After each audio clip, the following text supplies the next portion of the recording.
بسم اللہ الرحمن الرحیم۔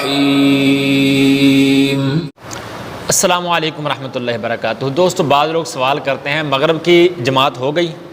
اس کے بعد پھر آتے ہیں لوگ قاری صاحب ابھی مغرب کا ٹائم باقی ہے،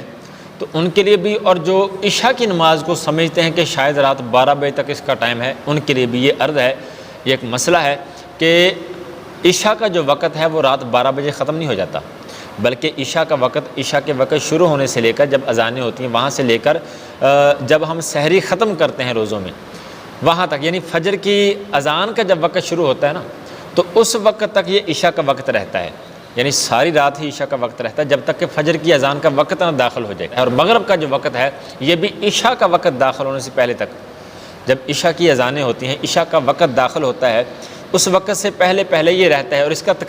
تقریباً دورانیہ اس کا 1.25 گھنٹہ تو لازمی ہے، اور بڑھ کر 1.5 گھنٹہ بھی ہو جاتا ہے۔ ہاں، جان بوجھ کے دیر نہ کیجیے۔ مغرب میں یہ ہے کہ اگر آپ اتنی دیر کرتے ہیں کہ ستارے واضح طور پر نظر آنے شروع ہو جائیں تو پھر اس میں کراہت آئے گی، لیکن قضا پھر بھی نہیں ہوگی۔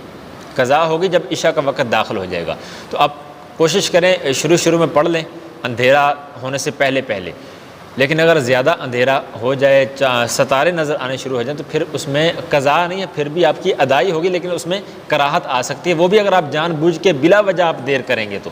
اگر دیر ہو جائے مجبوری میں تو اس میں حرج نہیں ہے، لیکن جان بوجھ کے سستی کی وجہ سے دیر کرتے رہیں گے تو پھر اس میں کراہت آئے گی، لیکن قضا پھر بھی نہیں ہوگی۔ قضا ہوگی جب عشاء کی اذانیں شروع ہو جائیں گی۔ تو مغرب کا وقت عشاء کی اذان تک، عشاء کا جو وقت ہے وہ فجر کی اذانوں تک ہے۔